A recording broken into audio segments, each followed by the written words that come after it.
সবাই জিরো থেকে শুরু করে, হয়তো চ্যানেলের সাবস্ক্রাইবার কম আছে, ভিউজ কম আসছে, তো এর উপর ভিত্তি করে যদি তোমরা ভিডিওটাকে ইগনোর করে যাও তাহলে হয়তো কোনো না কোনো সময় ভিউজ চলে আসবে, সাবস্ক্রাইবার বেড়ে যাবে, কিন্তু তোমরা এই ভুলটা করে গেলে পরবর্তীকালে অনেক ফেঁসে যাবে।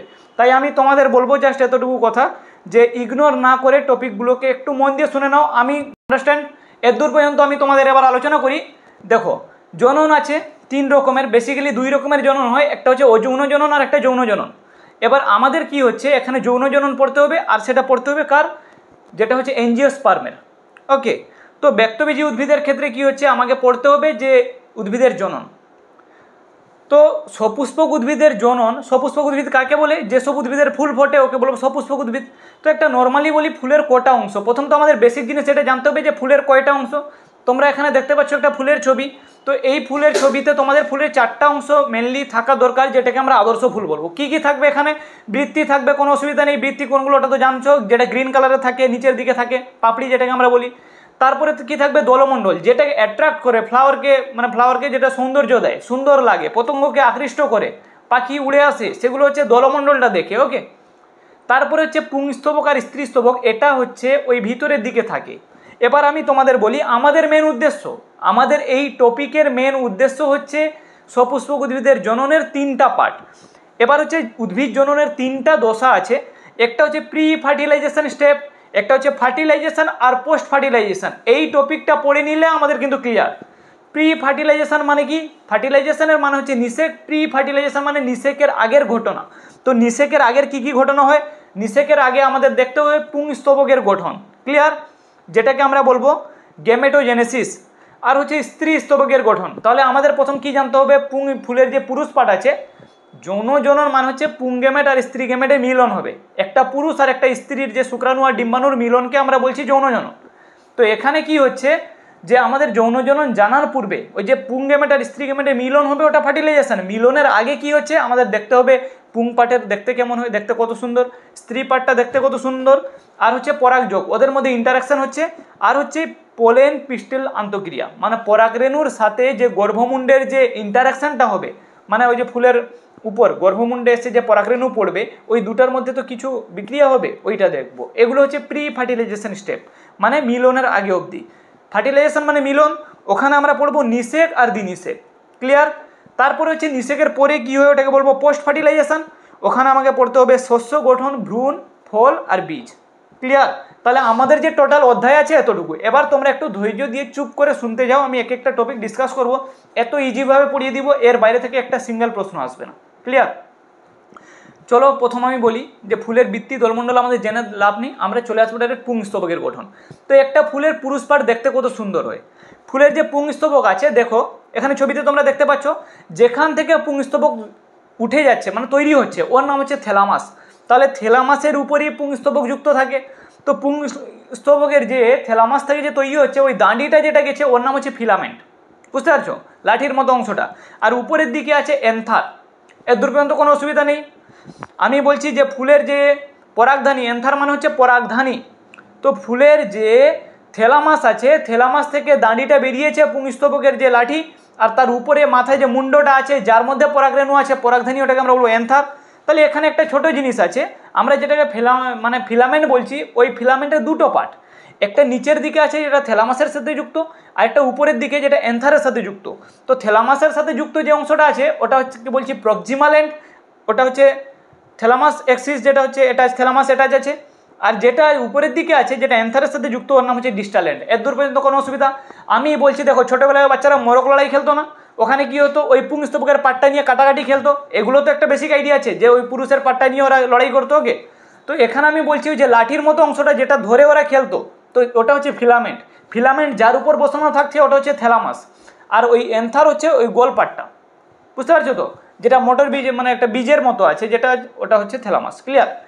এবার আমি তোমাদের বলছি ওই থ্যালামাস দেখতে কেমন হয় না, থ্যালামাসের 2টো লোব আছে, লোব 1 আর লোব 2, ক্লিয়ার। তাহলে থ্যালামাস যে আছে, ওই থ্যালামাস থেকে যে পুংস্তবকের পাটটা গেছে ওই এন্থারের 2টো লোব আছে। এবার আমি মাঝখানটায় ক্রস সেকশন কেটে দিলাম, কেটে দেওয়ার পর আমাকে 2টো লোবকে ট্রান্সভার সেকশন যখন কেটে দিলাম, ওখানে 4টা অংশ দেখা যাচ্ছে, ওই 4টা গোল গোলকে বলছি থিকা, এখানে দেখতে পাচ্ছ। তাহলে পুংস্তবকের যে পরাগধানী আছে, পরাগধানীটাকে মাঝখান থেকে কেটে দিব, কেটে দেওয়ার পর ওখানে স্ট্রাকচারটা এইরকম দেখতে লাগবে, দেখতে পাচ্ছ স্ট্রাকচারটা। এটাকে আমরা বলছি থিকা। তাহলে 2 লোব 4 থিকা, এমসিকিউ এখান থেকে আসবেই আসবে, এর দূর পর্যন্ত কোনো অসুবিধা নেই। আরে ভাই বেসিক জিনিস তো বলছি আমি বলছি একটা ফুলের পুরুষ পাট আছে, পুরুষ পাটের দাঁড়িটাকে আমি বললাম ফিলামেন্ট, আর মাথায় যে গোল মুন্ডটা আছে যেটা ওটাকে বলছি থেলামা মানে এন্থার।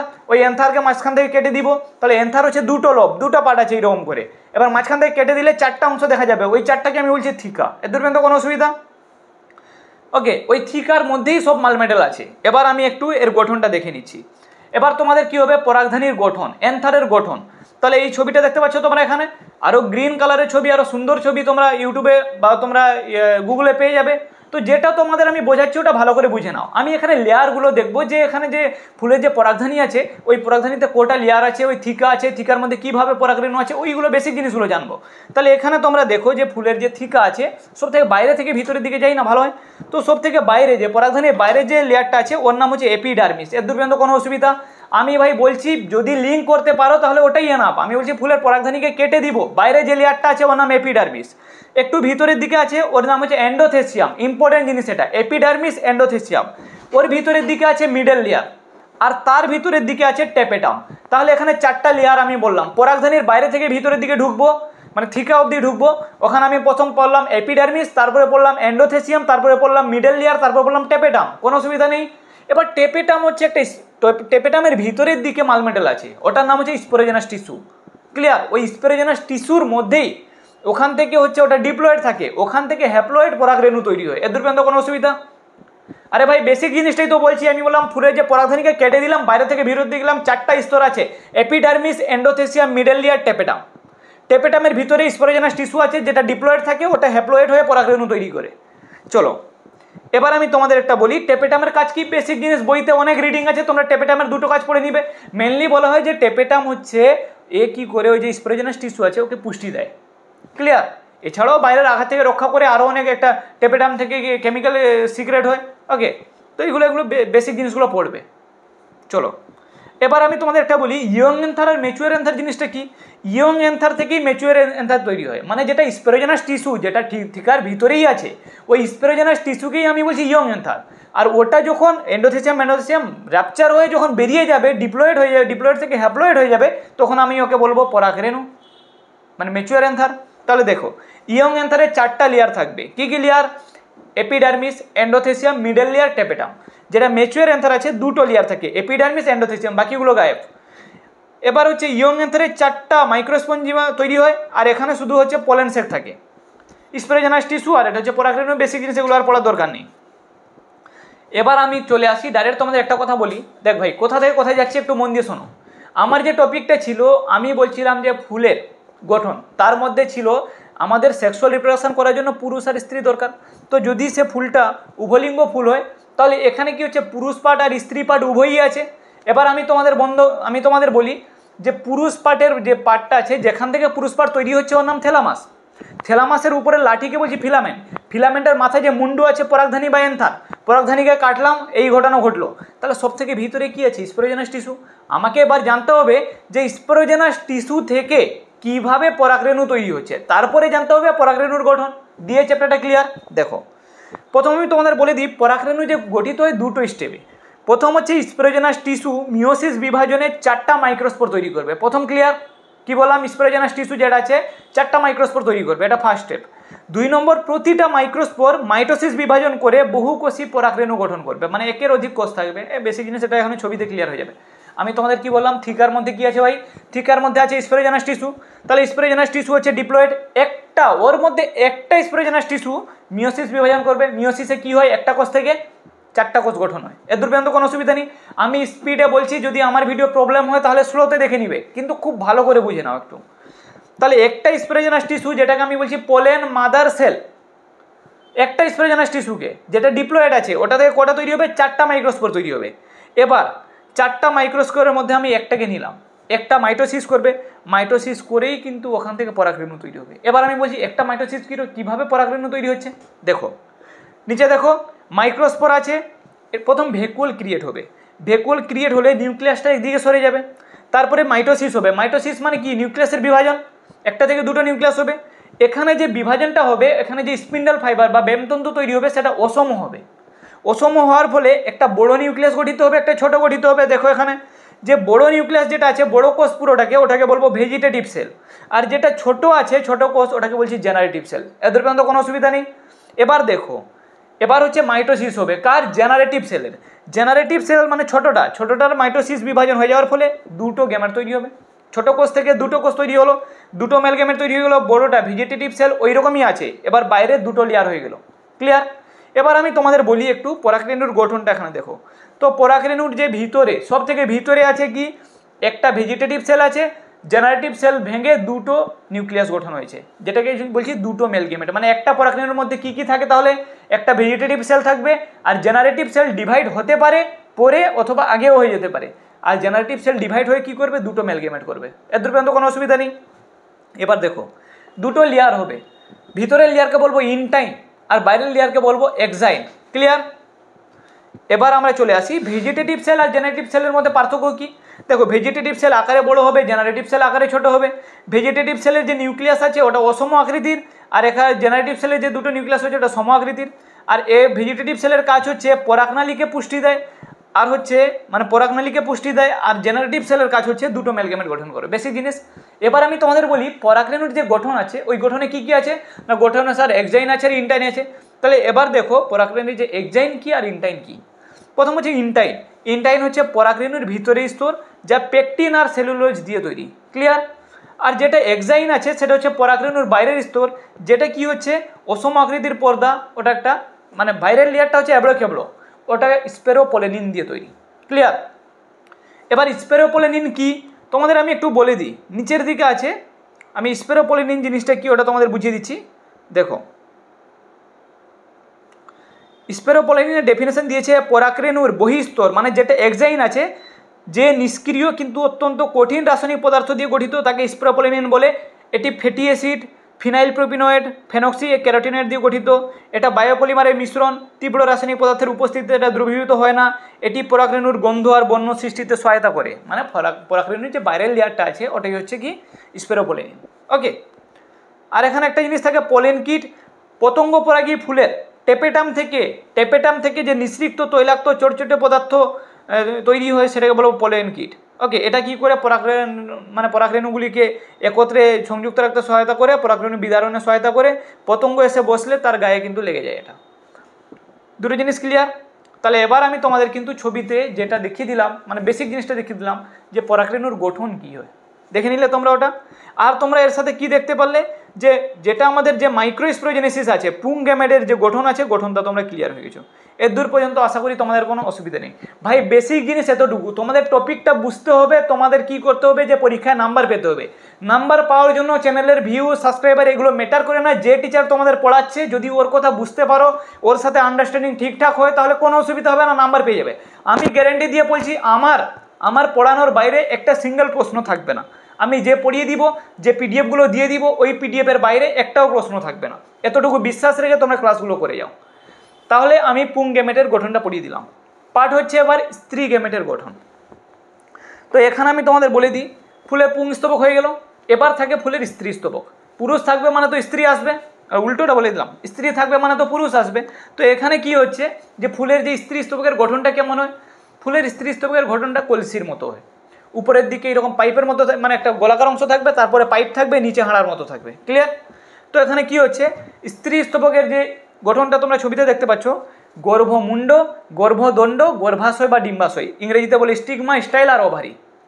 এটা হচ্ছে ফুলের স্ত্রী স্তবকের গঠন। আর ভিতরের দিকে কি থাকে? ভিতরের দিকে থাকে ওভারির ভিতরে থাকে ওভিউল মানে ডিম্বক, আর ডিম্বকের ভিতরেই থাকে ডিম্বাণু। মানে মালমেটেল যে আসবে এত ভিতরে ঢুকবে তবে গিয়ে নিষেক হবে। এই পুরো অংশটাকে বলছে গর্ভপত্র। মানে ওই যে স্ত্রী স্তবকের অপর নাম হচ্ছে কি গর্ভপত্র, যেটাকে বলছি কার্পেল। এবার এখানে দুটো শর্ট প্রশ্ন থাকে, এপোকার্পাস আর সিনকার্পাস কি। দেখো, গর্ভপত্রগুলি কার উপর বসানো থাকে? পুংস্তবক কার উপর বসানো ছিল? থ্যালামাসের উপরে। ওইরকম স্ত্রী স্তবকও কার উপর বসানো থাকবে? থ্যালামাসের উপরে। তাহলে যদি গর্ভপত্রগুলি মুক্তভাবে অবস্থান করে দূরে দূরে থাকে তখন ওকে আমরা বলবো এপোকার্পাস, উদাহরণ হচ্ছে চাঁপা।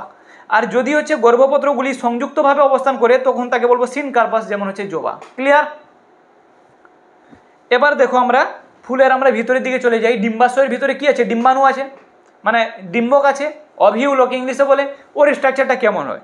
তাহলে এখানে তোমরা দেখো ডিম্বকের গঠনে যেখান থেকে ডিম্বকটা তৈরি হচ্ছে ডিম্বাশয়ের, ওই অংশটার নাম হচ্ছে প্লাসেন্টা। এবার হচ্ছে ডিম্বকের ভিতরে 4টা পার্ট করে দিচ্ছে, মাঝখান থেকে ক্রস করে দিচ্ছে, ওগুলো বলছে লোকিউল। ওই লোকিউলের মধ্যে ডিম্বক আছে। এবার এখানে সাইডে দেখাচ্ছি আমি একটা, যেখান থেকে ডিম্বক তৈরি হয়েছে এটাকে বলছি প্লাসেন্টা, আর যে পাইপটা গেছে ডিম্বকের সাথে যুক্ত ওর নাম হচ্ছে ফিউনিকল। ফিউনিকল আর ডিম্বকের যে সংযোগস্থল আছে ওটার নাম হচ্ছে হাইলাম। 3টে জিনিস ক্লিয়ার। এবার ডিম্বকের স্ট্রাকচারটা দেখো, বইতে তো ছবি আছে, আমি এখানে হাতে এঁকেছি, এই ছবিটা বুঝতে অনেক সুবিধা হবে। দেখো নিচে যেখান থেকে ওই আমার পাইপটা যাচ্ছে ওর নাম হচ্ছে প্লাসেন্টা, ওই পাইপের নাম হচ্ছে ফিউনিকল বা ডিম্বক বৃন্ত, যেখানে যুক্ত হচ্ছে তার নাম হচ্ছে হাইলাম বা ডিম্বক নাভি। এবার দুদিকে ত্বক গেছে ওর নাম হচ্ছে ডিম্বক ত্বক, বাইরের থেকে বহিঃস্থক, ভিতরে থেকে অন্তঃস্থক। আর যে অংশটায় মানে যেখান থেকে ডিম্বক ত্বক তৈরি হয়েছে মানে হাইলামের শেষ প্রান্ত, সেটাকে আমি বলছি চালজা। ফাঁকা অংশটা ডিম্বক ত্বক যে ঘিরে আছে যে ফাঁকা অংশটা ওর নাম হচ্ছে মাইক্রোপাইল বা ডিম্বকরন্ধ্র। ভিতরে যা মালমেটাল আছে সেটার নাম হচ্ছে নিউসেলাস বা ভ্রূণাস্থলী। আর ওই ভ্রূণাস্থলীর ভিতরেই আছে একটা জিনিস আছে ওর নাম এমব্রায়োসেক, ওখান থেকেই এমব্রায়ো তৈরি হবে। ক্লিয়ার? এবার যদি না বুঝতে পেরেছো, যদি ডেফিনেশন পড়তে চাও তাহলে এই ছবিটা তোমরা দেখতে পাচ্ছ এখানে। তো ছবিতে তোমরা কি দেখতে পাচ্ছ? ডিম্বক নাভি আছে, ডিম্বক মূল যেটাকে চালজা বলছি, আচ্ছা তোমাদের ডিম্বাণু আছে, আর ভ্রূণাস্থলী পুরো অংশটা ডিম্বক ত্বক আছে, আর তারপরে ডিম্বক রন্ধ্র আছে, এগুলো সব আছে। এবার ডেফিনেশন এখানে লেখা আছে ফিউনিকল কাকে বলে? যে বৃন্তের সাহায্যে ডিম্বক অমরা মানে প্লাসেন্টার সাথে যুক্ত তাকে বলে ডিম্বক বৃন্ত। হাইলাম ডিম্বকের সঙ্গে ডিম্বক মূলের সংযোগ স্থাপনকে ওকে বলবো ডিম্বক নাভি। তাহলে ডেফিনেশনগুলো পড়বে। এবার আমি চলে আসি ডাইরেক্ট ওই ভিতরে, ওখান থেকে ঘটনাটা কি ঘটছে। তাহলে দেখো, মানে যেটাকে আমি বলছি স্ত্রীলিঙ্গ ধরে উৎপত্তি, ওখানে যেমন মেল গ্যামেটোফাইট প্রডিউস হয়েছিল, এখানে স্ত্রী থেকেও তো ডিম্বাণুটা তৈরি করতে হবে। দেখো, তো প্রথম আমি বললাম যে আমাদের যে ডিম্বক ত্বক আছে ওই ডিম্বক ত্বকের ভিতরে যে কলাগুলো আছে ওখানে যেমন স্প্রেজনাস টিস্যু ছিল পুরুষের ক্ষেত্রে, এখানে ওর নাম হচ্ছে নিউসেলাস, এটাও ডিউপ্লেট। এবার এখান থেকে একটা মেগাস্পোর মাদার সেল হিসেবে কাজ করবে, ওটা পিএমসি ছিল পোলেন মাদার সেল, এটা মেগাস্পোর মাদার সেল এমএমসি। তো এখান থেকে যে কোনো একটা ম্যাচিওর হবে, সেই একটা মিওসিস বিভাজন করে একটা থেকে কটা হবে? 4টা। একটা কোষ থেকে 4টা কোষ হ্যাপ্লয়েড তৈরি হলো, এই 4টা মেগাস্পোর তৈরি করলো, সেও 4টা মাইক্রোস্পোর তৈরি করেছিল এবং 4টাই কাজে লাগছিল। 4টা থেকেই পোলেন টিউব পরাগনালী গঠন হচ্ছিল বা মেল গ্যামেট গঠন হচ্ছিল। এখানে 4টার মধ্যে 4টা যে মেগাস্পোর আছে 3টা নিচের মানে উপরে 3টা মরে যাবে। কি বললাম বুঝেছো? এবার 3টা মরে গেল, নিচে যে একটা থেকে গেল সেটা কিন্তু কি করবে, মানে 3টা কেন মরে যাচ্ছে না, সেটা 4টির মধ্যে 3টা খাদ্যের অভাব মরেছে, ওকে যে নিউট্রিয়েন্টও দিতে হবে, তো নিউট্রিয়েন্টের অভাবে সে মরে যাচ্ছে। ওখানে ট্যাপেটাম ছিল, ওকে দিয়ে দিচ্ছিল, এখানে কে দিবে? কেউ নেই, তাই ওই 3টা পুষ্টির অভাবে মরে যায়। তাহলে একটা বেঁচে থাকলো। তো একটা হচ্ছে কাজের মেগাস্পোর যেটাকে বললাম, সেটা মাইটোসিস করবে, একটা থেকে 2টো নিউক্লিয়াস গঠন করলো, কোনো অসুবিধা নেই। আবার মাইটোসিস করবে, 2টো থেকে 4টা নিউক্লিয়াস গঠন হলো, ঠিক আছে। আবার মাইটোসিস করলো, 4টা থেকে 8টা নিউক্লিয়াস হয়ে যাবে। এবার সে একটু থামবে, এখানে কি করছে সে? এবার সাইটোকাইনেসিস হবে। সাইটোকাইনেসিস 6টা কোষ গঠন করবে। দেখো এখানে 3টা নিউক্লিয়াস উপরের দিকে চলে গেল, চালজা প্রান্তে চলে গেল। ওকে, চালজা প্রান্ত কোনটা? ডিম্বক নাভির দিকে, হাইলামের দিকে। এবার কি হচ্ছে, ওই 3টা কোষ গঠন করে নিল, কেন? ওর নাম হচ্ছে অ্যান্টিপোডাল সেল। ক্লিয়ার? মানে প্রতিপাদ কোষ সমষ্টি। বাকি 3টা নিচের দিকে চলে এলো। 3টার মধ্যে মাঝেরটার নাম হচ্ছে ডিম্বাণু মেন, যেটা হচ্ছে এগ সেল, আর ওর দুপাশে 2টো বডিগার্ড থাকবে, কুইনের সাথে 2জন ওর থাকবে তো বান্ধবী, এই 2জন বান্ধবীর নাম হচ্ছে কি? আমার সিনার্জির সেল বা সহকারী কোষ, এরা ওকে প্রোটেক্ট করে, বডিগার্ড। তারপরে মাঝখানে যে 2টো কোষ আছে ওটাকে বলছি নির্ণীত নিউক্লিয়াস বা সেন্ট্রাল সেল, ওটা N+N, 2N বলা যাবে না, N+N, সিঙ্গেল। এবার দেখো এখানে টোটাল কটা সেল আছে? 7টা কোষ আছে, উপরে 3টা নিচে 3টা বড় একটা, 7টা কোষ, কিন্তু নিউক্লিয়াস কটা আছে? 8টা নিউক্লিয়াস। তাহলে এই যে এখানে যে স্ত্রীণুর যে গঠন আছে ওখানে 7 সেল 8 নিউক্লিয়াই। ক্লিয়ার? এবার আমি তোমাদের একটা কথা বলি, এবার আমি বলছি দেখো, উপরের 3টা কোষ তো আছে অ্যান্টিপোডাল সেল চালজা প্রান্তে, নিচের 3টা কোষ আছে এটা মাইক্রোপাইল প্রান্তে থাকবে, মানে যে অংশটা ফাঁকা আছে যে ওটা মাইক্রোপাইল সাইড ডিম্বকরন্ধ্র। ওখানে মাঝখানে হবে আমার যে কোন কোষটা হবে, ওটা হচ্ছে মাঝখানে ডিম্বাণু হবে, মানে এক সেল হবে, 2 সাইডে থাকবে সিনার্জির সেল। এর দূর পর্যন্ত কোনো অসুবিধা নেই, আশা করি ক্লিয়ার হয়ে গেছো। ওকে, তো এই ছিল যে ফুলের পুরুষ স্তবক আর স্ত্রী স্তবকের গঠন। ক্লিয়ার? তো ঠিক আছে, আজকে এর দূর থাকুক। আশা করি তোমরা ভিডিওটা খুব ভালো করে বুঝতে পারবে, তোমরা এই টপিকগুলো কভার করো, তোমরা চ্যানেলের সাথে জুড়ে থাকো, তোমাদের কিন্তু সেমিস্টার 3 সিলেবাস কমপ্লিট করানো হবে। মেডিকেলে যেমন অফলাইন অনলাইন যেরকম ক্লাস চলছে, যেগুলো হচ্ছে পেড ব্যাচ ফ্রি ব্যাচ যেরকম চলছে অরেলিয়া এরকম চলতে থাকবে। তো তোমাদের আমি জাস্ট এতটুকু বলবো, তোমরা এই টপিকগুলো খুব ভালো করে পড়ো, কারণ যদি তোমরা বুঝে সুঝে না পড়বে কিন্তু এগুলো থেকে একটাও কোশ্চেন টাচ করতে পারবে না, ভুল হয়ে যাবে। প্রথম সেমিস্টার যদি মানে তোমাদের যে 12-এর ফার্স্ট সেমিস্টার, যেটা থার্ড সেমিস্টার নামে পরিচিত, সেটা যদি নাম্বার খারাপ হয়ে যায় এমসিকিউ, তাহলে পরবর্তী সেমিস্টারটা কিন্তু কঠিন আছে। কি বললাম বুঝেছো? হয়তো ওদিকে ইকোলজি পার্ট আছে কিন্তু ওখানে জেনেটিক ইঞ্জিনিয়ারিং আছে, আর হচ্ছে কিছু ডেঞ্জারাস চ্যাপ্টারও আছে। তো এগুলো থেকে একটু সাবধান থাকতে হবে, ওখান থেকে লং কোশ্চেন কিন্তু টাফ হয়ে যাবে। আর এই এমসিকিউই তোমাদের 35-এ 35 পেয়ে যেতে হবে। তো তোমাদের উদ্দেশ্যে জাস্ট এতটুকু বলবো, তোমরা যারা এখনও বায়োচ্যাম্পের পিডিএফ কালেক্ট করোনি, তোমরা পিডিএফ কালেক্ট করো, ক্লাসের সাথে জুড়ে থেকো, ভিডিওটা যারা দরকার যাদের বন্ধুবান্ধবের কাছে শেয়ার করে দিও। ঠিক আছে, বেস্ট অফ লাক।